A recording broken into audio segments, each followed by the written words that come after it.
hire mon bandiraɓe jiidaɓe jeydaɓe bandiraɓe rendaɓe fodde kamɓe falare to gonɗo no goni ɗon nden ko Allah kissal yo wone mon en mbi bandiraɓe yo yurmede Allah won e musidɗo men seydi men guiɗo men Abdoulaye Ali Diallo Diallis kala to wawi wonde no woni yo Allah watmo e aljannaji ɓurɗi towde toon to aljannaji firdawsi o wona ko didi nelaɗo Allah sallallahu alaihi wasallam ko arde yuɓɓinande on yewtere nde ganduɗa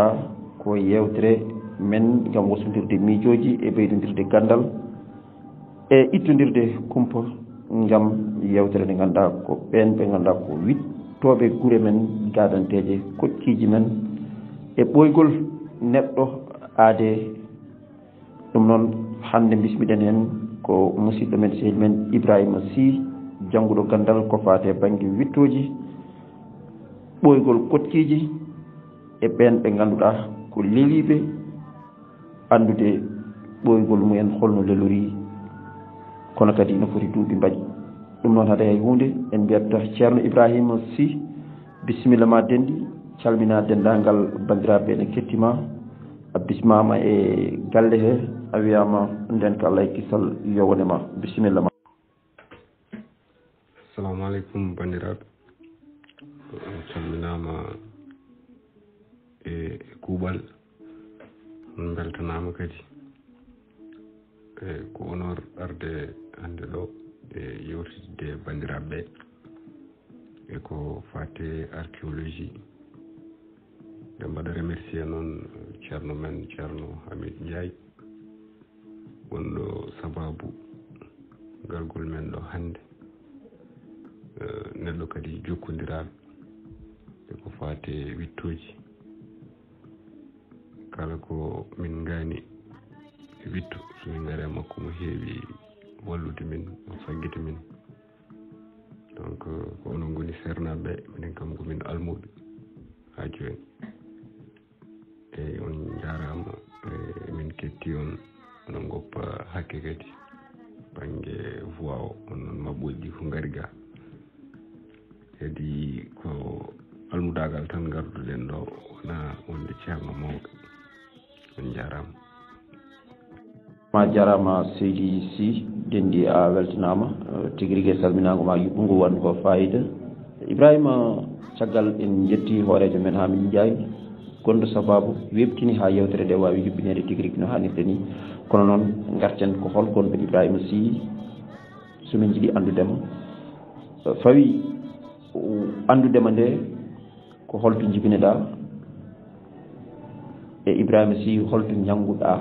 holto natɗa école, holto jangguɗa, mbanna en tarih seeɗa e meftande gurdam ma e on saaha mbawen nadde tigui rigui e namde yewtere nde saabu eɗen jojji ma ɗum ko dañ ko ɗum walliti yimɓeɓe mbawa andude hol gonɗo ceerno Ibrahima Sy. eyyi a jarama dendi. Ibrahima Sy jibina ko to mbiyeten Nawel Sara Matam, jangumi école primaire ko ɗo e Wel. Après primaire mi waɗi collège Matam, lycée Matam, dañi bac lycée Matam 2011, jeyami université Dakar. kile nden ha joni noon ko toon goni, waɗi toon licence département histoire, faculté des lettres et sciences humaines, et même faculté mbaɗmi hen master en 2017. après jeyami école doctorale biyeteɗo ETHOS, e joni noon ɓurmi wonde koye laboratoire goto biyeteɗo IRICA, unité de recherche en anthropologie en ingénierie culturelle. Depuis master o mbaɗannomi ko archéologie, e wonde garmin thèse nde noon e duuɓi cakkitiɗɗi manmi spécialisé ko wiyete bioarchéologie. mboɗo andi ma yimɓe ngaroy hen yeeso, eyyi ko noon parcours o wayi. mboɗo winda thèse noon en bioarchéologie, e thèse o fawi koye wittoji ngam wawde andude ko wiyete parcours de vie, woni no mbawirten no firde pular ni yimɓe ɓoyɓe yiitunoɓe e dande fande maayo he côté garli ha fay yeeso ko ɗum kam ɓurmi wadde spécialisé sur ma thèse ewa thèse o noon kam hankkadi nen wayno sibitini heddira tan ko dépôt ene wonde soutenance so Allah jaaɓi e ko noon parcours o wayi d'une manière ramassée. machallah timtol ngol waɗi fayida nde wonno pular no yo gandal ko famde suura heewa lammina ɗum noon kadi feeñi ɗo machallah ngal heewi wadde ngal lammini hannde to baŋnge no mbiɗa ni ɓoygol aade mbawa fodde e mum ƴeewa ganda oɗo aade no foti duuɓi o waɗi e leydi e nokkuji men ngara kocca ɗon ko wayno keeɗele e gueɗe goɗɗe tawi koye kottiji ɗadanteje mbawa andude oɗo nokku no foti duuɓi hoɗi hannde eɗen mbawi artude archéologique hannde gandal ngal so tawi a wawi finande en ngal e yerodirande en gandal ngal hannde humpito maggal hannde aduna he e pular mbawa firtande ɗum yimɓe mbawa heɓde hen humpito ganda hannde gandal ngal ko fannu gandal ngal ganduɗa ko ngal kesal walla ko ngal ɓoyngal kono kadi ko fannu gandal ngal ganduɗa ko batngal fayida hannde e gurnameje yimɓe ɓe ceerno Ibrahima. e jarama denndi a weltanama e namdal ngal no mbiɗa ni ko hunde wonde fayida archéologie o wawa ƴewede firede pular ngam bandiraɓe ene mbawa hutorade gandal gongal hen ngal ngal saabu hol ganɗo goto professeur goto université biyowo neɗɗo andirta ko ɓenni ko ngam wawa wadde préparé avenir ko arata yeeso ene heewi ko kalten ene heewi discours aji gonɗe men ene heewi no mbaɗen to banggue sifo no société voilà yimɓe wi ɗon tan koye e sifo no mbaɗen e sifo no mbaɗɗen organisé koye men mbawaten andu ɗum tan ko duttoɗen e hanki men e ko wiyete passé men. Alors archéologie ko gandal ɓoyngal ngal ɓooyi caggal leydi ngal kadi ɓooyi ɗo e Sénégal hay mbiyen moyen vallée du fleuve Sénégal ngal ɓooyi ko ngal ari ɗo de toon noon ko sahaji yimɓe jeertan ko tubakoɓe avant ne ngara ɓe mbaɗa wittoji mumen jaaha joni yimɓe men naatti hen kañumen ne ngara hewɓe hen mbaɗa wittoji mumen kadi jaaha mbasa famminde yimɓe ɗum ɗo ko opportunité e jiyande kese e miijoji kesi ko wiyete archéologie communautaire ɗi ganduɗa ɗiɗo débatji e ɗiɗo jewte ne mbaɗa ɗum intégré ça permet archéologue uji ɗi gona sara communauté ji par ce que normalement ko communauté woni société men foti wadde déterminé ko ganduɗa hande liggey archéologue en kamɓe poti wiide mbaɗne min ɗum walla mballa kolle min ɗum ɗo ko ɗum ɓuuri amen nafoore. a jarama ɗum noon pulariyankoɓe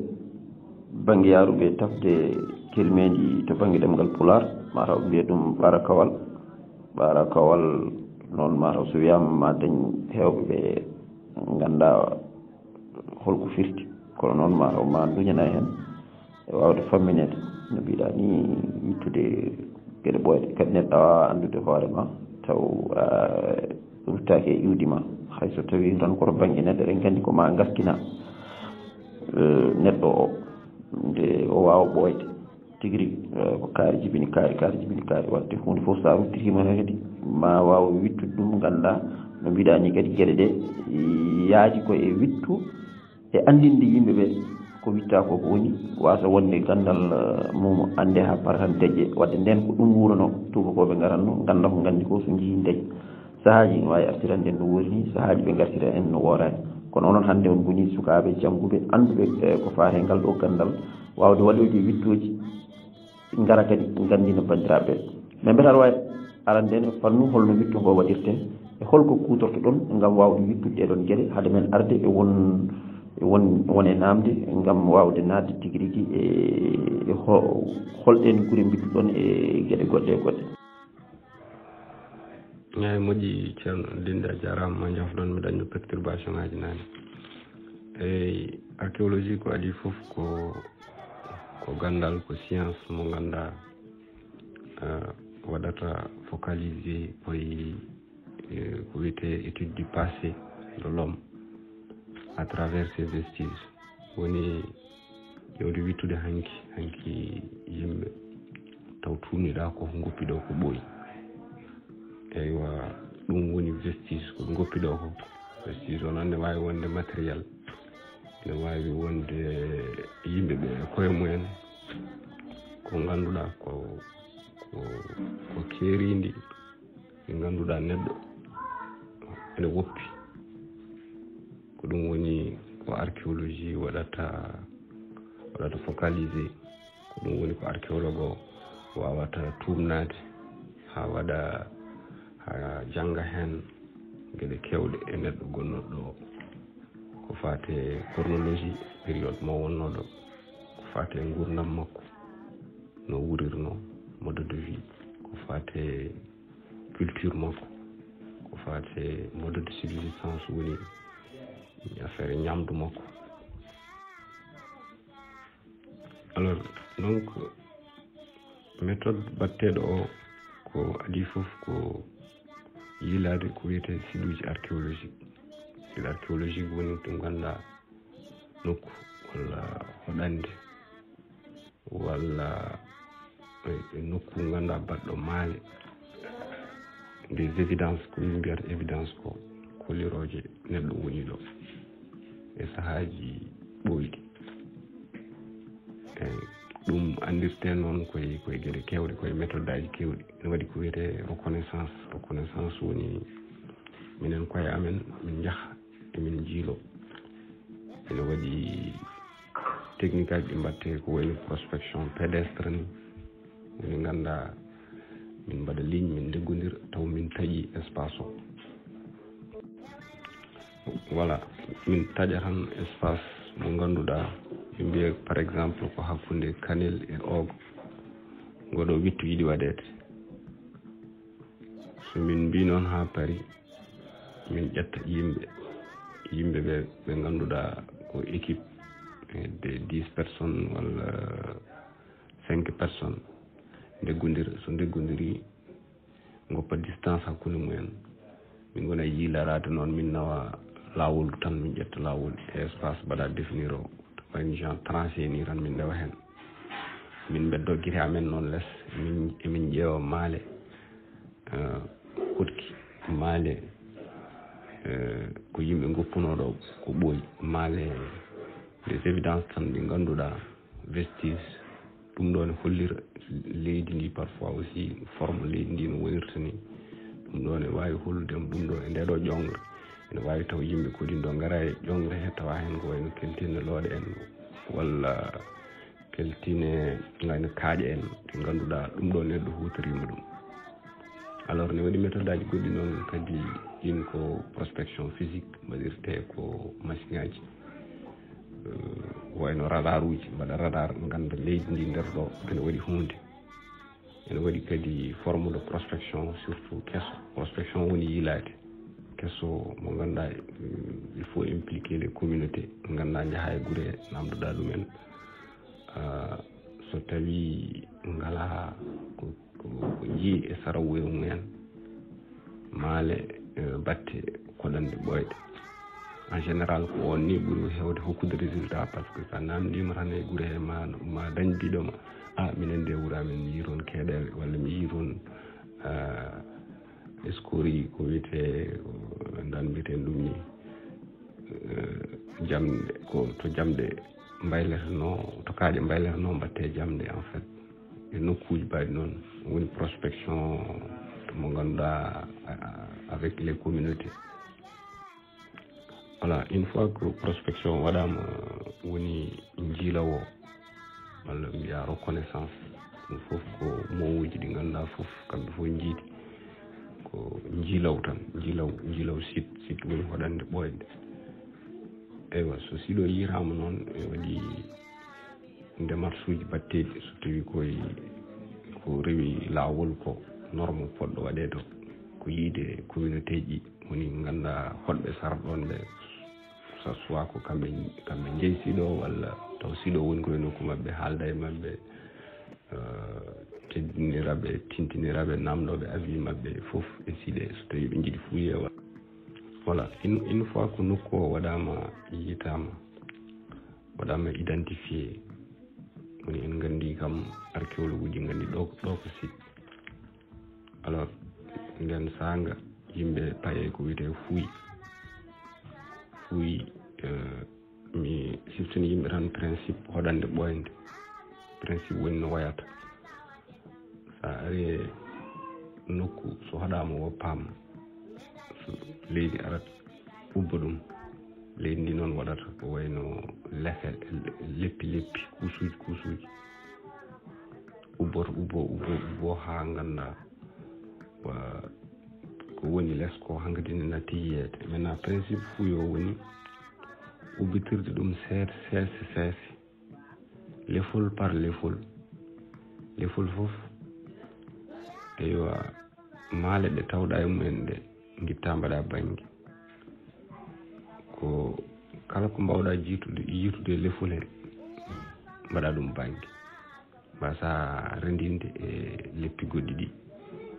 kadi mbaɗa description ngaji leydi ndi jiiɗa ndi mbaɗa ɗum ko wiyete caractérisé mbawa andude leydi ndi holno wayi hol nature leydi ndi so tawi ko leydi ɗandi walla ko leydi wandi ceenal etc mbaɗa caractérisé leydi ndi kadi ganda ndiɗon leydi hol matériel ndi waɗi associé e ko noon jipportoɗa ha keeɓa to kotkiki haaɗi ɗo archéologie noon ene certe géologie yimɓe hewɓe ne payodiraɗi eywa archéologie kañum wondaran ko neɗɗo honno kala nde min jetti to kotkiki haaɗi ɗo ko ɗon haaɗata ɓennata ɗon voilà alors que géologie ko kamɓe ɓe janggata ko leyɗele ɓe gondaka to kotki haaɗi ɓe gasat tan haɓe jetto haɓe ɓenna métre uji kewɗi nder mais archéologie mom koto neɗɗo tan haaɗi ko ɗon tan haaɗata eywa leppi leydi gasaɗi ɗi e matériel gonduɗo e leppi ɗi fof ɗum woni yaltine so yaltinama fof waɗe mbusuji serde noon ha laaɓa goto fof banggue mum eywa waɗe analyse ɗum woni nawe laboratoire waɗe analyse lefol leydi ngol so Allah wallima a hawri e ngol waɗi ƴulɓe leɗɗe ene wawi walludema ha ganda mbaɗa ko wiyete date o en général heewi wadde correspondre koye lefol leydi ngol woni lefol fof sa tawi e mum par exemple ƴulmere sa ƴetti ƴulmere nde ganda aɗa wawi wadde ɗum komin mbiyata reconstitué ha ganda ɗum ko leppi lefol fof sa dañama date ko ɗum nawete laboratoire radio carbone hokkuma date hokkuma période ganda oɗo site ko oɗo sanga o fuɗɗi hoɗede ko oɗo sanga refti hen oɗo sanga refti hen oɗo sanga refti hen oɗo sanga refti hen lefol fof e matériel mum lefol fof e date mum ɗum woni ha yetti lefol premier koɗonogol ngol won jejjire aussi mi wi noon ko leppi ɗi koko pawdiri par ce que leydi arat ubba ɗum ha wona jowre dow eyyi ko noon wayi mbiɗa andi noon explication ngaji ɗi mbawi wasde famnade walla ko way noon yaafo ɗon kadi soɗon jogui précision ngaji ɗum mbawi posé eyi a weltanama tigui rigui ɗo famamu dañama kadi humpito heɓama machallah gandal ngal fuɗɗima yaltinde gueɗe ɗe ne jarata e ko ɗum wawi jibinde ko ɗum addata hande mbete eɗen mbawi artude nokku men hande woni Fouta men mo gonɗen o Pulaar ne wiye tarihaji men ɗi keɓɗen jeddine keewi hen gueɗe goɗɗe e goɗɗe famamuyaji donka dañede hen hannde mais en mbawi andini hol site uji puɗɗi ɗon wittude e ndeer fuuraji men ɗi taw koye kotkiji men soit koye ndeer gure men ɗe koɗɗen ɗe walla ko ɓaɗi gure men walla koye nokkuji goɗɗi ɗi jiiɗa kadi e ndeer nokkuji men ɗi gonɗen ɗi. jarama denɗi jarama no feewi. eywa wittoji archéologie puɗɗima e komin mbiyata vallée du fleuve Sénégal woni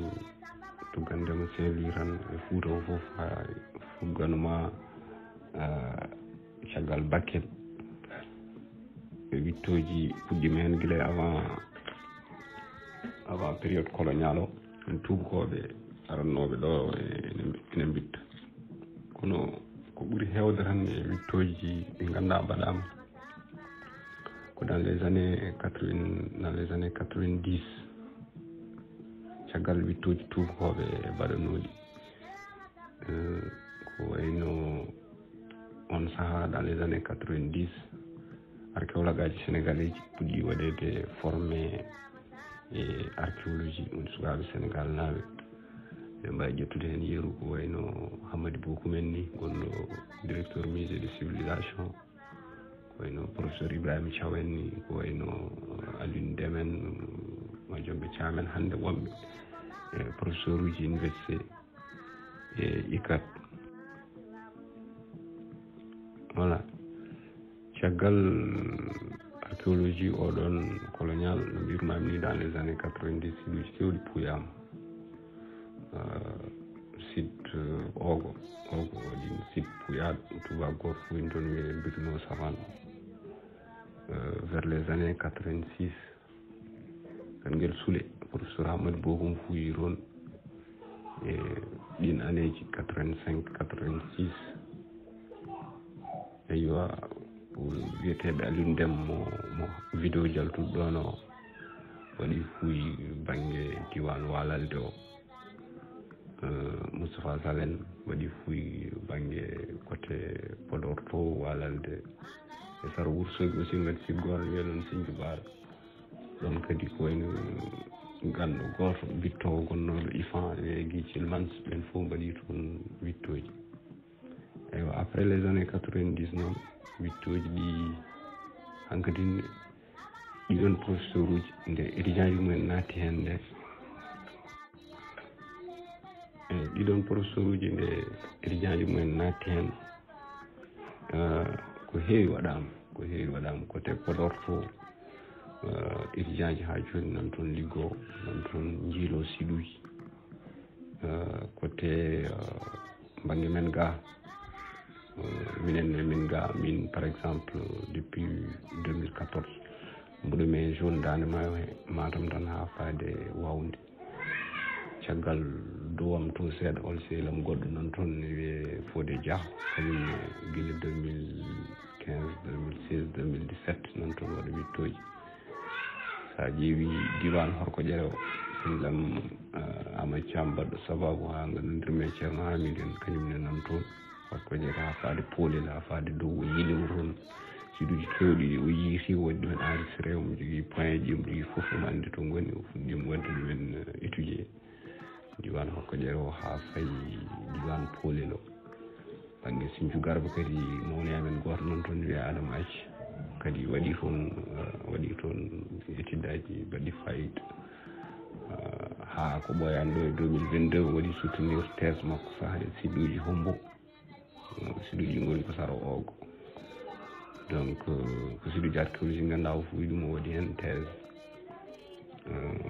min ɓuuɗo me côté Dande Maayo o mi waɗi fuuyuji Gardi mi waɗi fuuyuji Belcoyi e janƴidal archéologue uji ɗi nana e Fouta ya étude aji ne keewi maintenant no mbiruɗen nanni ko résultat ji peut être woni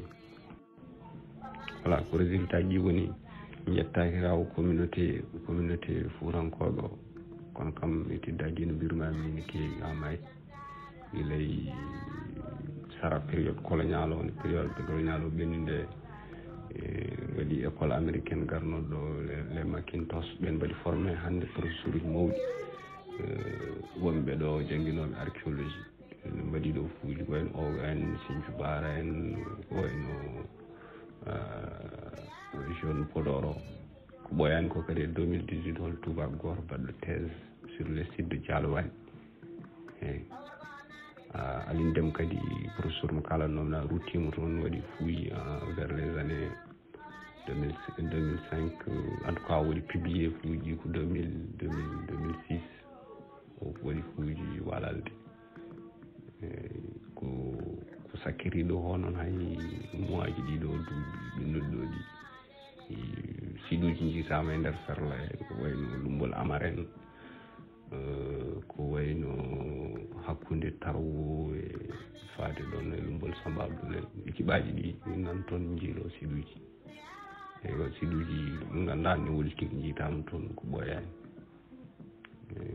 hay oɗo mois ne waɗi siɗuji kesi jiitaɗi ɗi ganduɗa point ji mumen ne ganduɗa ko koɗande ɓooye bandiraɓe heeɗiyankoɓe yewtere men tawi ko ɗo e dingal men Dadiaba tawi koɗo men ko Ibrahima Oumar Sy en kettima yewtere nde tigui rigui o fuɗɗima arde e situji jiyaɗi walla gonaɗi wittuji aɓen caari e nder Fouta men hande ha tenke Dande Maayo Sénégal hani e dow gam ƴewde golle gonaɗi toon nde ƴewde nokkuji ma wartanen en jentuji dañaji saabu eɗen gandi e nder Foutaji men to banggue tarihaji ene mbaɗi ko ganduɗa ko wiyete jeddi guittata yaware moni foof ene jogui no addiri tarih mum walla no naniri ko noon haaldata ha eɗen gandi ene wiiye e nder Fouta ko guure tati gadi hodde Guédé e Godo e Sentegu ɗum mbeɗa andi tarihaji woni hen jeddude ɗum kono won hen kadi gowdinde ɗum saabu hande sa wiyata yedda ɗum e Fouta ko hunde mawde ma artanen en ɗum kono haade ɗum hande en narat hande ganden hol métier gonɗi e nder oɗo fannu woni archéologie hol métier ji fannuji gonɗi nder hen mbawa sernande en ɗum haade men ɓennude e wawde arde hande hol site uji ɓurɗi ɓoyde e hande holto yakora hande adi hodde e Fouta eko tarihaji jaltini haade men dañde goɗɗum ɗo nanguɗen ko ɓuuri ko fuɗɗi yaltude ko eyyi a jarama archéologie comme yimɓe mbawi wiide ene wayno ko way kono londe ni sababu par ce que sa ƴeewi archéologie ene hokkuma information ngaji ɗi ganduɗa faari koye sociologie woni gurdam yimɓeɓe nden noɓe gurirno holno ɓe peccorino holno ɓe mbanno organisé alors ene wawi hokkudema fannu gandal pasgal e affaire économie mabɓe eywa soɓe pewni lodɗe holno ɓe jeyganno lodɗe hol banggue circuit ji ɗi holno lodɗe distribution hol marché ji ɗi ganduɗa bawnoɗi hebde on production battenoɗo hay so wona lodde tan ko wayno jamden walla goɗɗum foof archéologie wawi reyndade ha anda circuit ji ɗi ɗon ɗum ko information banggue économie hokkata archéologie wona histoire tan wona histoire tan wawi wadde yimɓe informé histoire woni ko mbiya date ko oɗo date rewe o ko oɗo événement rewe o ala wona ɗum tan wawi hokkudema gandal parugal e économie ne wawi hokkudema gandal parugal e biologie biologie woni yimɓe ɓe jittaɓe ganda du point de vue biologique ganda gonka mabɓe taw ko kamɓe tan kamɓe koye mabɓe biologie me andano firten ɗum e pular voilà archéologie dal e rabɓikinade ko yimɓe fof ne mbawi ƴogde hen maintenant yummiraɗo o kanko archéologie o ko holno mbatten ha jiiren siɗo woni reconnaissance no mbirumami nanni jiilaw e sen jiiri siɗo nokku koɗanoɗo woni siɗ e holno mbatten ha keɓene makko gandal woni fuuyi woni eɗen gudditira deftere leydi nde page par page par page eywa e technique aji mum e méthode aji mum jaadoji hen kadi waɗande yimɓe tan précisé famnude ɗumen ko archéologie o ene jaɓɓi gande goɗɗe ɗe ngannduɗaa parɗe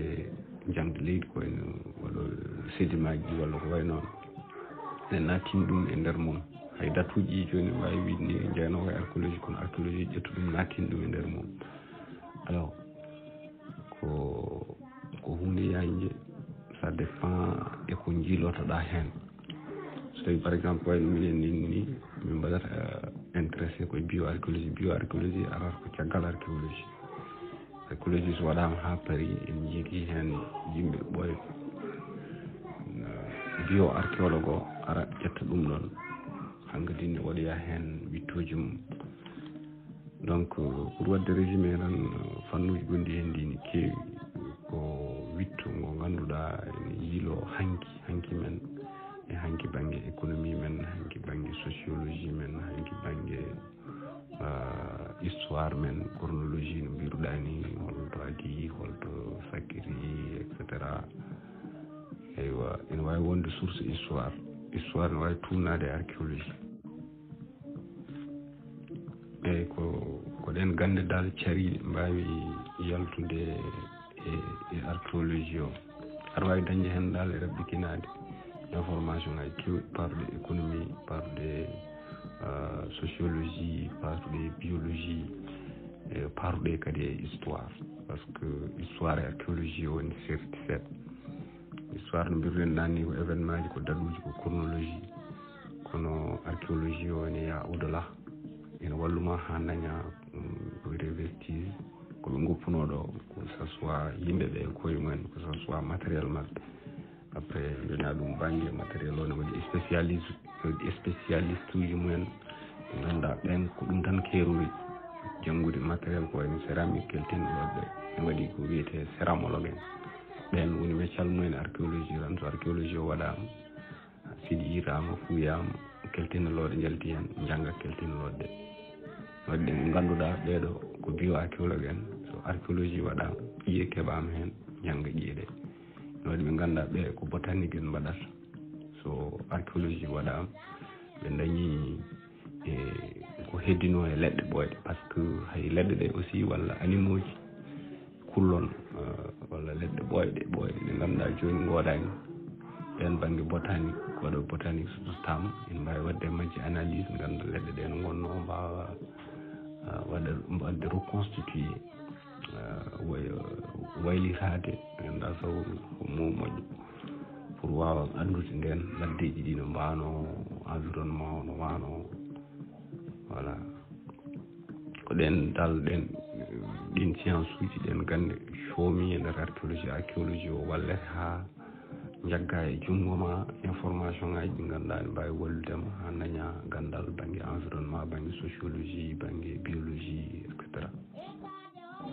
eyyi tigui rigui hunde nde yuɓɓi waɗi fayida yimɓeɓe kadi mbawi famde meccal ngal gollal gongal nder hen holko ɗum wawi jibinande nder henno ko andinma iwdima e hankima e holko soomi e ɗum ɗo banno ɗum e duuɓi kewɗi mbawa andude wayno kono hande watno ni no joomumen gurduno no gonirno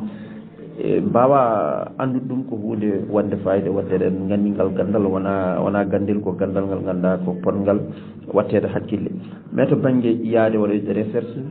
mbete kon nelateɓe walla ala ko goto e mon tan ƴettata engagement mum yaaha walla ala jahron koye yamirore laamu walla koye yamirore jangguinoɓe walla koye yamirore nokkuji walla koye diwanuji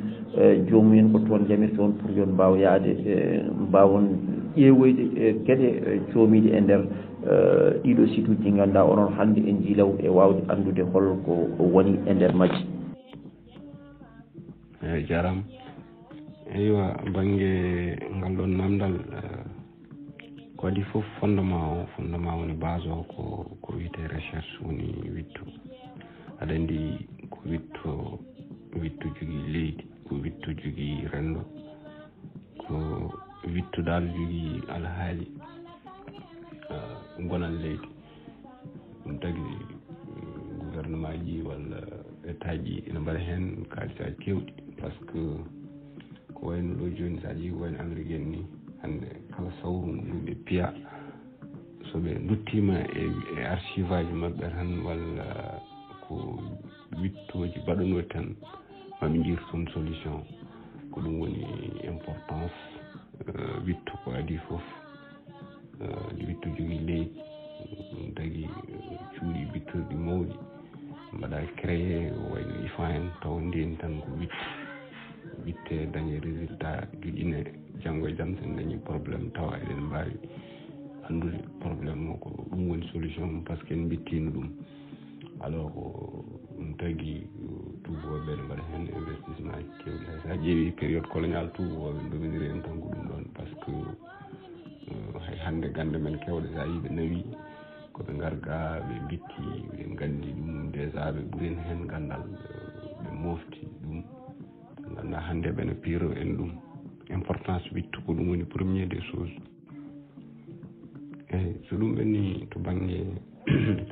sen ɓenni importance wittu e leydi to banggue waɗoɓe recherche ɓe e minen étudiant ji walla professeur uji amen jannguɓe wittoji ɗiɗon archéologie no mbiruɗen joni ko science ko gandal ganduɗa mbawgal jangguinde men eko ɓenni ngam mbawen famde janggo men ɗum tagi science o ne jangguine sukaɓe jangguine e nder université sukaɓe étudiant ji ne mbaɗa hen ko wiyete mémoire uji woni so ngoni mbaɗi université duuɓi sikku jeegom walla joyyi mbaɗa mémoire walla so jeeyi ha ɓoye mbaɗa thèse alors thèse uji fof ko université d' abord woni patron mumen kanƴi fof mémoire uji ko formation université kala ko mbaɗɗa hen mbatta hen ko dans le cadre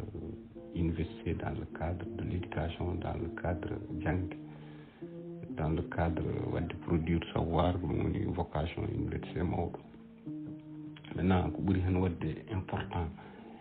eko heewani waɗede très souvent ko wadde impliqué communauté. Wadde impliqué communauté woni on ko demarche kesso joni garɗo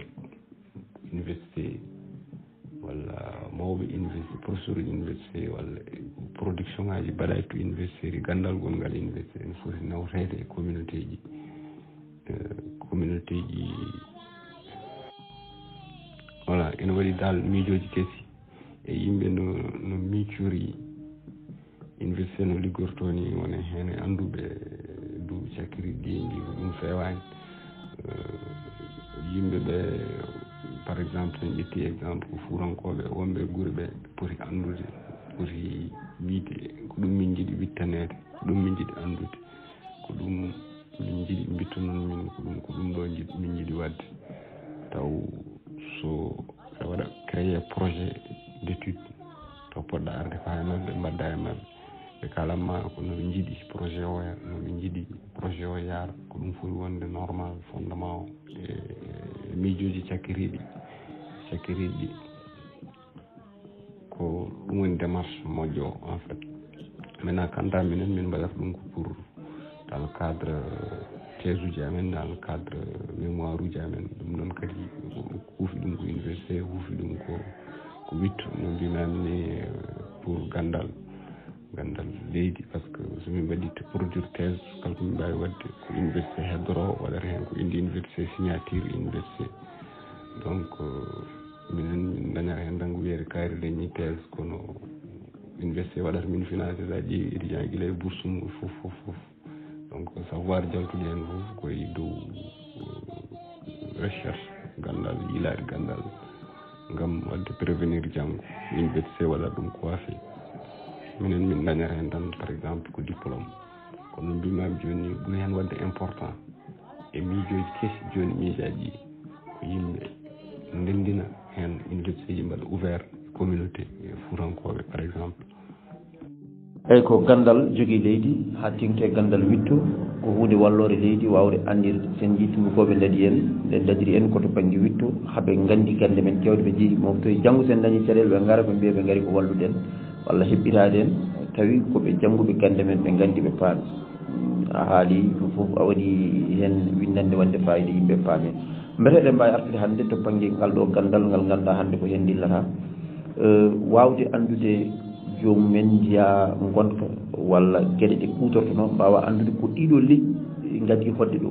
ko ɓe gadi ɗo e nokku ha tengti e nokku mo kufɗa woni Fouta saabu a waɗi situji kewɗi ko e wittoji ma holko dokkuma e ɗum mbawa arde hannde ganduɗa e Fouta men hannde mo parnortoɗen mo ganduɗa hannde ne wiye ko enen jeeyi ɗum temedere e dow temedere mbere wittoji ma dokkuma ko furankoɓe wiyoɓe hannde ko furankoɓe ko tañiraɓe mumen jeeyi leydi ndi guilay duuɓi ɗi ganduɗa hannde wittoji moon dokki on résultat ji walla ala won leƴƴi goɗɗi ponno ɗo ko adi kamɓe aɓe koɗe ɗo hannde e nder oɗo Fouta ceerno Ibrahima. aywa a jarama aɗa andi no kaldirnoɓe nane ni évolution archéologie départ dans les années 90 nde tubakoɓe ngari ɗo mbaɗi formé professeur Mbiyanno Mamdi kamɓe ɓe jarno koye fannu démarche goto woni orientation goto mo ganduɗa ko orientation wadde ko wiyete reconstitué chronologie woni wawde wittude holno yimɓe kuɗirno banggue succession par exemple ɓe kuuɗi e oɗo période e oɗo sanga ɓen ɓenni woɓɓe ngari kuuɗi oɗo sanga e oɗo période walla e oɗo période e ɓe mbaso noon e ko wiyete matériel moɓe goppi ɗo mbaso e daɗuji moɓe keeɓe e siɗuji ɓe ndenden siɗuji kewɗi ɓe mbiya ahan ɓurde waɗi hedde dowle koɗgol 4 walla 5 ɗum woni ko mbiyata phase d' occupation eyo dowle koɗgol ngol noon ko ni ngoori par exemple sa ƴeewi phase uji moɓe kokki ɗi ɓe hedde 5 phase en woni kamɓe Macintosh après Macintosh professeur dewji hen ndi fof ɓe mbaɗi dal séquence taƴe koɗgol Fouta guile hedde 200 après naissance Jésus Christ par ce que ɗum woni référence o point focal o to yimɓe mbasoro banggue chronologie ha yettanma dans les années 1900 eywa ɓe mbi ko hedde dogue 5 koɗgol première phase deuxième phase troisième phase quatrième phase ha 5e phase kala bittowo garɗo so yiiri phase kesso ɓeyda hen e phase uji noon kamɓe e jamanu mabɓe e jamanu professeur uji amen ɓennuɗo ɗo ɗi ɓamiran ko hedde duuɓi 225 en après la naissance de Jésus Christ woni caggal jibinede annabi Isa ha fade 1900 mbaɗi hen dogue hedde 5 phase en ɓe mbi Fouta ko ni leurno e oɗon période holto ɓe tumni ɗum koye siɗuji ɗi ɓe dañi ɗi daɗuji ɗi ɓe dañi e siɗuji ɓe ndendin ɗum site kaari renine site kaari ɓe ndaara daɗuji fof ɓe mbiya joni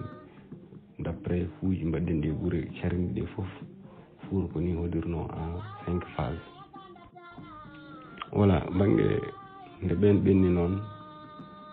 archéologie oɗon nouvelle génération ko wayno minen en min gari nde min jii ene waɗi probléme seeɗa par ce que archéologie o ko ɓurno hewde waɗanno tan insisté walla focalisé koye fannu chronologie woni mbiya ko oɗo saaha rewi hen ko oɗo saaha refti hen ko oɗo saaha refti hen e oɗo date e oɗo date e oɗo date ɗum woni ɓe mbaɗi phase uji ɗi mbaɗɗi eywa phase uji noon min ƴeewi min ƴewtodima min tawi banggue biologie banggue yimɓeɓe koye mumen gonga kamɓe jeeyi matériel o gonga kamɓe jeeyi ko woni side o mais du point de vue biologique yimɓeɓe koye mumen ene manki andede donc banggue biologie eɓe manki wittede eɓe manki andede holkoɓe gonno banggue ADN mabɓe holmoɓe jiidi est ce que ko kamɓe fof jiidi est ce que koɓe yimɓe serindiɓe alors ɗiɗon question ngaji fof archéologie réglano ɗum alors banggue jiidgal ngal banggue to ɓe gummi kamɓe koye mabɓe archéologie ene mankuno dañande ɗum information ngaji eywa joni noon en waɗi projet ji kesi nattinɗi hen ko wayno wiyete ADN woni ko ngannduɗa nana neɗɗo sa tawi nano mbiyete ɗum ni ene wawi dal kañum woni marqueur mo ngannduɗa ne wawi so waɗama silsila ne wawi yaltinde ɓe jiiduɗa guila tawuji ɓoyɗi ha jippo less alors ɗin information ngaji ne mankuno ADN oɗon nana e neɗɗo gurɗo nana e ƴiƴam mum nana e gonka mum foof kono noon kadi so neɗɗo maayi ene heddo e ƴiye mum ɗum so waɗama étudier ene wawi andede du point de vue biologique holmo jomum jiidi hol jiidigal ɓattodirgal mo jogui e communauté ji wonɓe Afrique walla word Afrique walla e nder communauté ji koye men enen koye men wonɓe ɗo ɓe voilà ko yidde wiɗam tan archéologie o hande yettaki ene manki yettade oɗon niveau tan widema o koye o jiidi walla koye oɗo foti nawdede du point de vue biologique ɗum ɗon ko minen on essaye nadde oɗon démarche maintenant tradition ngaji ɗi yimɓe kawalno ne mbiya ɗo e Fouta ne wonno seeɗeraɓe gadi ɗo etc mais du point de vue matériel tawde biologie woni heddi ko yimɓe jiiri ko ça ne permet pas wiide gonga ɓe ko kaari en gonno walla ɓeɗo en certi walla ɓe jiiɗa ça ne permet pas pourquoi parce que e banggue matériel hande mo serreɓe wirtanoɓe ko ga gummiɓe mo kutorto banggue to goni to e matériel hande jirteɗo e siɗuji ene waɗi différence kewɗo ɗum tagui c'est très difficile du point de vue matériel daña hen ressemblance eywa farde maintenant résultat ji démarche kesso mo jiiɗa addude ko fate banggue biologie banggue jiidigal e tout ça mo puɗɗi donné ji puɗɗiɗi dañede hen banggue biologie taw koye fuuji min mbaɗi par exemple récemment ha gari min mbaɗi hen min dañi hen des données ADN mo ganduɗa qui prouve que population ngaji gonnoɗi ɗon ɗi ko adi foof koɓe yimɓe sertuɓe koɓe yimɓe ummiɓe d' origine aji ɗi ganduɗa nokkuji ɗi jiiɗa eɓe jiiɗe Afrique de l'Ouest naaɓe eɓe jiiɗe Afrique du Nord naaɓe eɓe jiiɗe yimɓe hewɓe donc wona tan leñol gurul voilà oɗon résultat noon ko résultat ganduɗa premier presque résultat momin dañi en terme de données ADN mo ganduɗa hakkude men information e biologie et pour l'instant e diwan Fouta avec nos fuites à Garli on a eu ces informations là maintenant yimɓe dañaɓe toon ADN ɓe ko min mbawi wadde hen confirmé rek pour l'instant ko yimɓe surtout ɓe dañi ko wiyete influence génétique yimɓe woɓɓe africain ouest africain ji population nord gonɓe Afrique du Nord ɓe tout ça donc mais ko donné ji ɗi ganduɗa choix kew parce que 5 sur la base de 6 individus qu'on a fouillé là-bas donc a wawa wadde ɗum projeté à l'échelle de la vallée woni a wawi wiide vallée du fleuve o fof ko noon wano ce qui est sûr que peut être e aneji garoji ma yimɓe mbawa wiide ko ɗo ko yimɓe yitaɓe ɗo ɓe ko ni woni jiidigal mumen e ɓeɗo ko ni woni jiidigal mumen e ɓeɗo maintenant ce qui est sûr que c'est à dire que population wonɓe ɗon ɓe hande ɓe jiiɗi ɗon le premier donné ADN min dañi ɗon yimɓe ɓe ne jiida en certi voilà mi anda somi jaabima question normalement eyyi ɗum noon ceerno Ibrahima a weltanama yidde artude tan e namde men cakkiriɗe hande eɗen mbawi andude hol guure ɗe ganduɗa jeeya koye guure ɓurɗe ɓoyde ɗe ganduɗa kadi gaɗiɗe hodde woni no mbirum dow ɗo ni haade men heɓde goɗɗum ko ɓuuri ɗum hande eɗen gandi ene wiye Guédé wiye Goto wiye Sendjabou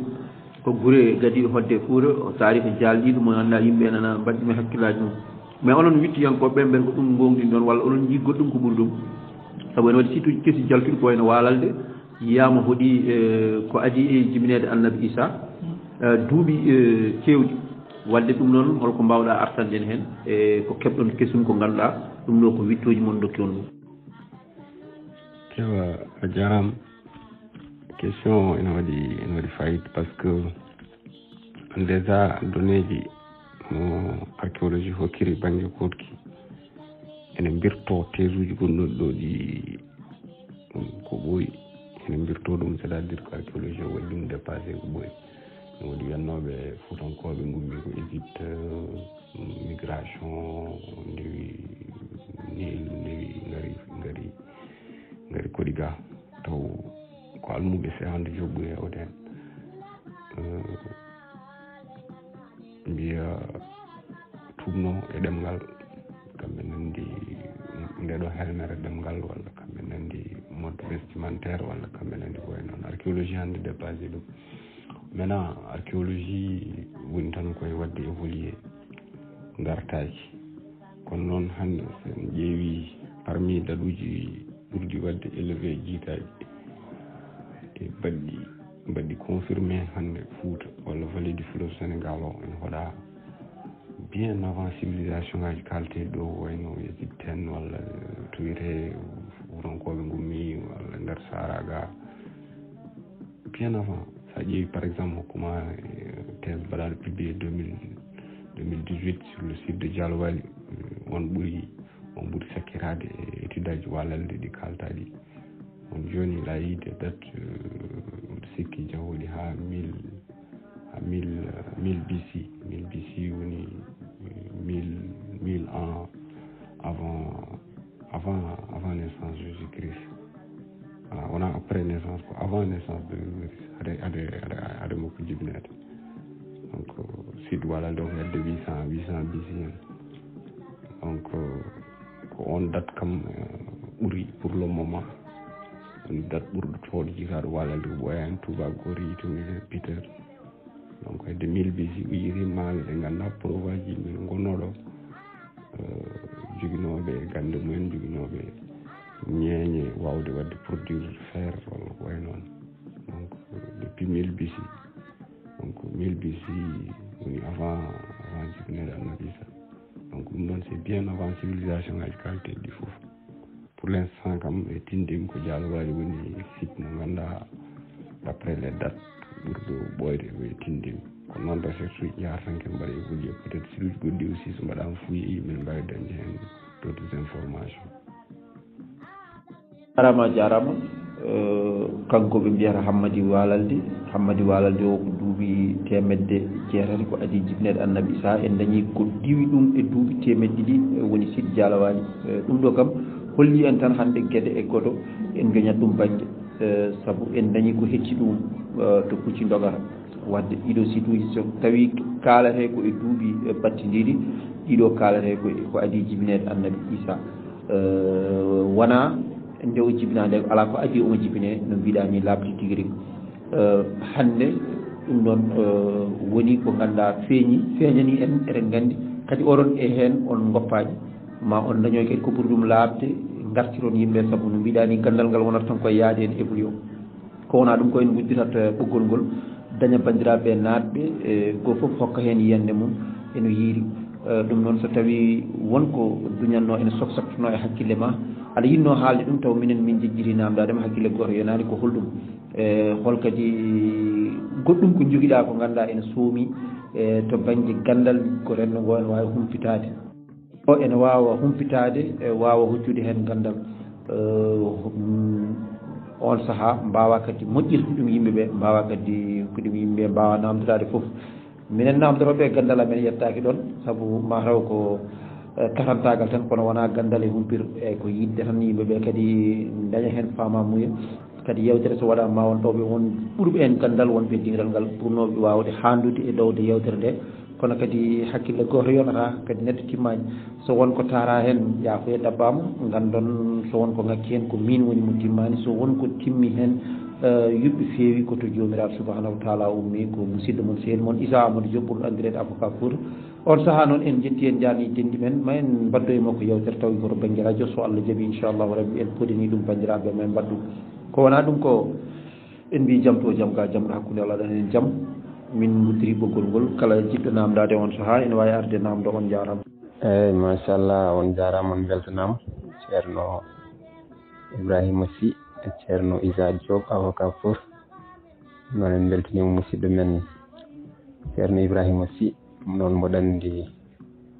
dawal ngal dokkunden ngal mboɗo andi ko seeɗa heddi hen en mbawi ran tonguiddemo kankone so tawi ko jiɗɗo hirtade walla ko nandi hen omo wawi wadde pose seeɗa so tawi won namde ɗe bandiraɓe ɓe jogui omo wawi artude hen so ɓooyi so ala namde noon ɗe yimɓe jogui ko faati ɗum eɗen mbawi tonguiddemo kono kam yewtere nde waɗi fayida mo beltanama eyyi seydi Ndiaye ndendi a jarama kadi mi weltinima bandiraɓe foof min ñaaguiɓe kadi yafuya haala weeɓani kadi en gona yimɓe woɗɗuɓe ken almuɓe eywa ko wiide tan oɗo initiative ko moƴƴo par ce que no mbirum nanni démarche kesso ƴettaɗo ko démarche ganduɗa université ne foti wadde ouvrir communauté ji bandiraɓe fuurankoɓe ko message jimmi weddade ɗumen tan ko kala jiɗɗo andude hanki walla famde hande men wasa nadde e débat ji ɗi ganduɗa tardinoji en walla débat ji ɗi ganduɗa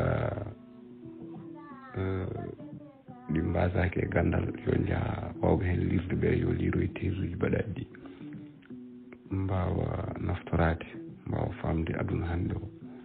no yarata en waɗi probléme aji kewɗi gonɗe e guure men he waɗi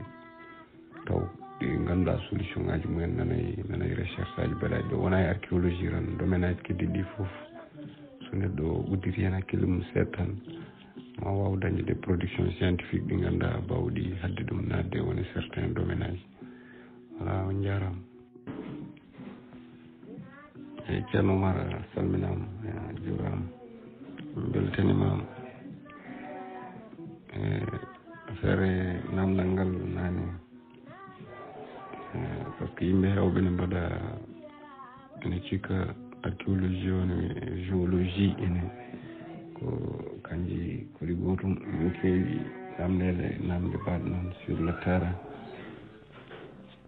archéologie kañum ko gandal ngal nane witta hanki yimɓe ngal haadata e leydi tan koto kotki neɗɗo haaɗe leydi no mbirnomi nane ni neɗɗo so woppi hoɗande mum wonti winde hoɗande nde yahata ha ɓooya leydi moɗa ɗum so leydi moɗi noon minen somin gari min guddita leppi leydi ɗi min mbawa yaltinde ko woni toon ko min mbawa haalde hen gurdam yimɓe banggue fanno gurdam mumen ko heewi hen eyyi ɗum sa ƴeewi witto ngo ɓennata so heewi métre uji 5 koto maale neɗɗo kotki tan haɗata maale kotki walla maale neɗɗo o to wonno somin gasi leydi e ɓurta 5 6 métre 7 à 10 métre eyyi ça dépend 10 11 12 meɗen goɗɗata ɗon ko heddi ko pétrole en jama en ɗum ko géologue en eyyi ko kamɓe ɓuuri kamɓe jaari banggue witto leppi leydi mawɗi bawɓe wawɓe asde ha jetto métre uji ɗi ganda leydi no sifori famille ji leydi pétrole to woni gaz to woni phosphade en to woni ɗum ko géologie mbaɗa ɗum waɗoɓe géologue ɓe wiyeteɓe géologie mi salminima a jarama minen wittamen fayre tan koye hanki yimɓe hanki e holno mbano holno cifirno taw koto neɗɗo o ha ɗarɗo tan pero noon ne jaaha ha ɓenna leyɗele kewɗe eyyi ceerno Ibrahima min namdal men so neɗɗo namdimama hannde holko woni nafoore archéologie kam kañum hol nafoore mum eyyi beele aɗa wawi haalande yimɓe nafoore soomide e ngal ɗo gandal eyyi jarama ceerno Hamidou mbirnomi nanni rek witto woni base gurdam, woni base ɗeɓe kewɗe eddi e ko fate neɗɗo. ɗum ko cadre général o. Quant à archéologie o, aɗa wawi à partir de l' archéologie aɗa wawi dañde humpito hewngo ko fate fannuji kewɗi e neɗɗo. Fay yimɓe men hanki ko fay biologie mabɓe, ko fay mbirnoɓe nanni mode de subsistance mabɓe, fay condition ngaji mabɓe vie, eko way noon e banggue weeyo environnement, reconstruction environnement mabɓe. ɗin information ngaji fof so a dañi ɗum aɗa wawi wadde projeté futur, aɗa wawi wadde des projection ganduɗa janggo men holno foti waade, holno poɗɗen yarude ha gonka men feewa ko way noon. Donc intérêt archéologie o nafoore nde ni heewi haɗani e fannu goto. wawi hokkudema des informations mo ganduɗa ça peut t'aider dans beaucoup de domaines. Et mbirumi nanni rek so tawi recherche dañama joƴƴinama kala caɗele mbaɗaɗe solution men yitte koye recherche, e ɗum ɗon foof ko recherche huufi ɗum. Voilà, hokkuma exemple tan, exemple dabbo. Eyi nde tubakoɓe ngari mbimen kenen ngala civilisation, ngala culture, ngala haydara, ken yimɓe dal watteɓe toɓɓe nanguirede comme genre jawdi ni. Ay hande avec les nouvelles découvertes wayno par exemple sa ƴetti tan production du fer, siɗuji archéologie jitteɗi ɗi ganduɗa yimɓe ne mbawno haynude hen kaaƴe ha mbatta ɗumen jamɗe. Spécialité Amadja woni production métallurgique, mbawi waɗandema ko wiyete scène opératoire, ɗum to fuɗɗi ɗo tan ha gasi ko processus mo ganduɗa technique tan baɗɗo sophistiqué. Métallurgie waɗɓe ɗum spécialisé tan taw ko on banggue valeur étudié archéologie mbawi ƴettandema tan to fuɗɗoto ɗo tan ha outiji pewne, ha outiji ne jeyritono, ha outiji nafanno e banggue ndema, ko nafanno e banggue hareji, ko nafanno e banggue leñeji kewɗi. aɗa ɗum ɗon ko ganduɗa ko ubbidde civilisation yimɓe, ko ubbidde pinal men, ko ubbidde gandi men, ko wawde wiide yimɓe attention ɓeɗo deni ɓe girno en ni wonno tan ko des questions idéologique, linno tan ko change mentalité ji men. Ndekete pine gande enen eɗen jogino ñeeñe. Aɗa mbiya ɗo hande enen eɗen mbawno jaggude hayre, mbayla ɗum mbatta ɗum jamdi kutorɗa ndemra walla mbaɗa ɗum ɗo yimɓe hewɓe jomum jaɓata ganduɗen tan ko faire tout hoɓe garowo etc. pour kamɓe il fallait koɓe majjina en pour ɓe mbawa wadde men dominer. Maintenant c'est à partir de l' archéologie ko yimɓe gandi hankadi ni enen eɗen jogino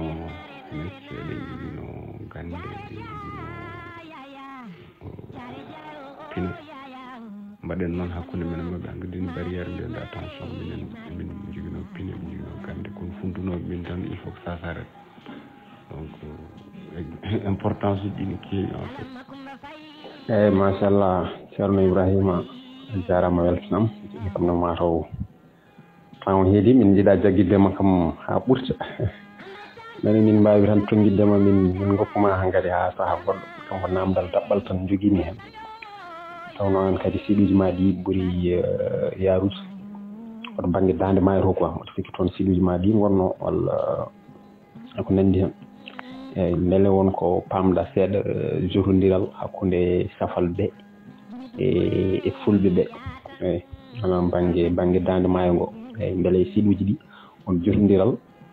ngal pamɗa hen hakkude fulɓe ɓe e haltoreɓe ɓe. eyyi manam foti koto banggue jangguji beele ɓeɗo won honnoɓe ɗo ɓe toɓe goni ɗo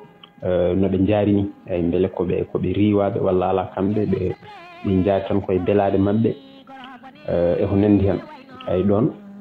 to banggue ɗin ɗon site uji beele won ko pamɗa hen hakkude rewo e worgo ngo ɗum noon ngal ɗon namdo tan mataw tonguirten hankkadi. Ceerno Hamidou, merci beaucoup. Banggue Dande Maayo Matam Wawnde min mbaɗi hen enregistré siɗuji kewɗi maintenant mbeɗi coyi min dañi toon date mo ganduɗa jarteɗo hedde 50 années avant naissance de Jésus-Christ, 50 ans avant naissance de Jésus-Christ. Donc Belcoy aussi qui Belcoy aussi ne jeeya date cakkiridde neɗɗo ɓurɗo ɓoyde diwan men oga banggue Wourossogui en faade less à part kanko hoddata ɗum goto dañano ganguel Souli Hamady Boboum e thèse mum dans les années 1986 85 on date wonno ko 250 après la naissance de Jésus-Christ 250 date ɓurɗo ɓoyde mo dañi Belcoy ñanden mo ɓoyano on ko 50 après. Alors banggue Kootki no mbiɗa ni rapport entre Safalɓe e rive men oga mboɗo jogui hen des hypothèses ɗi ganduɗa min kam mboɗo fuɗɗi gomdede seeɗa par ce que sa daari siɗuji ɗimin jiiti e diwan oɗon foof la plupart ɗi mbaɗi ko maale walla culture évidence maale ɗe ganduɗa ko phase 3 et phase 4 phase woni ndi phase dunade mbaɗanomi expliqué ɗi période aji d' occupation de la vallée du fleuve Sénégal ɗi phase uji ɗiɗon noon ɗi mbaɗi ko ɗi tolni phase 3 e 4 o tolni hakkude 900 et 1650 no wayno ko siɗuji kewɗi Dande Maayo ɗi yiitu gandam Belcoy rek ha fayandema galle seeɗa ha fayandema yeeso ko on période ɗo mbaɗa abandonné. Salminama on juurama ceerno Hamidou Ndiaye salminama ceerno denɗam mbaɗam hen avocat Fouta salminama ceerno Ibrahima Sy salminima beltanimama kadi no fewi ñagolma Allah moƴƴere ma yo Allah hokkon sembe e wawde jokkude jangde nde ha jofnon ɗum e dow jaam machallah ko ɗum ɗo nawrata rendo yeeso ko ɓesgu muɗum naata e jangde ha yetto hen tolnoji luɗɗi yetto hen tolnoji towɗi bawɗi haaldede ko ɗiɗo fannuji kaldata e anduɓe ko ɗiɗo fannuji mbawi haaldude e anduɓe hande so neɗɗo wi yimɓe ɓe ummi ko to ndewi Misira ndewi Égypte ewa ndewi Maroc ndewi Mauritanie ndewi Ndamkar telli e Sénégal ina wawi wonde ko ɗum ina wawi wonde saabu yimɓe ɓe ko yahoɓe kono kadi so tawi yimɓe jiiti wiyaɓe ne konno Maroc walla ne konno Algérie honnoɓe désert ɓe ko duuɓi temedde jeenayyi ko adi Issa so neɗɗo yitama ga duuɓi ujunere ko adi Issa e gandal holliri ɗon wonde ko oɗo kam ari ga gila oto arani ga oɗo garɗo ga o ɓuuri ɓoyde e ɗum ɗon noon ko gandal yejjirte tan ko gandal taw wona haala grand place uji e enen ko ɓuuri hewde ko yimɓe yewtoɓe kalanta en gandal kaari wari ɗo kaari rewi en kaari gummi ga taw ko ɓuuri hen hewde ko haalde ha wela taw wona gandal ko ɗum ɗo woni min ko ɗum ɗo ɓuuri jaggude haqqillamo hono ɗiɗo wittoji taw ɗo mbawi waddude tubakoɓe ummiɓe nokkuji goɗɗi walla arabe kollon ɗumen ewa taniraɓe men ummake e wandu taniraɓe men ummake e kowoje ewa ko kalten ko haala yimɓe ken yimɓe ewa ɗum ɗo wawi ɗum feññinde tan ko gandal ɗum noon Allah jarama on jarama yo Allah sembi noon min calmini nawirnaɓe min salmini Saydou Gueye ewa jarama on fewi machallah. Voilà, ça pose une question non pourquoi dans une période siluji ɗon goppa, c'est à dire ko entre période 900 et 1650 a ruttinat information oɗon par rapport e données historique goɗɗi ɗi dañaɗi autour de cette région. ɗiɗon information ngaji historique mbaɗi tolnoto koye saha mbiyaten rasiaji ko safalle ummade banggue Mauritanie to yande Fouta o ɗum tagui e histoire wayno Jean Chimétien Oumar Kane en ne kaala hen hay geɓugol nden ndeniyankoɓe koɓe konno côté worgol ɓe ɗumni toon dans vers les années 1700 ɓe paati diwan Horkodiéré et tout ça mouvement mabɓe noɓe gummidiri ɗum ɗon noɓe gummidiri toon ɓe payga foof koye période aux alentours des années 1650 1700 etc. Donc je pense que l'abandon de tous ces sites-là est lié à cette période-là. Razia o kadi wona e Mauritanie tan haaji ene jokkodiri hay Maroc en etc. parce que Maroc e tubakoɓe aussi gargol mumen fof nan hen par ce que Maroc ene jogino politique e vallée du fleuve Sénégal e won période ene yinno wadde junngo mum e ressource aji vallée ɗi no tubakoɓe jiɗirno wadde juuɗe mumen e ressource aji ɗi ɓe poɗodiranno hakkude mabɓe ɗum tagi on diwan waɗi dillere mawde autour de la vallée du fleuve Sénégal pour min ko on saha siluji goppa. eyyi ceerno Ibrahima weltanama seydi Sy noon hankkadi emin mbawi woppidema tan kadi ha saaha goɗɗo kadi emin jafnoma mbawɗa woppude tuma haajuji ma e hammuji ma foof kadi nemin ɗaɓɓirma yewtere nde a gantinani a jaab sibu yidde rendude bandiraɓe e feccude mumen wadde Allah andinma e oɗo fannu ɗum kadi min jettuma hen min jarnoma hen min duwonoma hen tan yo Allah newnane Allah wallu newnanma dendagal ko ɗaɓɓata hen ha jettina dendagal pandari ma noon bandiraɓe foof beltanama musidɗo men Issa Diop ɗo wonnoɗo yewtere nde kadi ne jarama weltanama noon min mbawi tonguiddema tan ha sahaji goɗɗi so Allah jaaɓi noon a jarama seydi Sy. Barankalanka,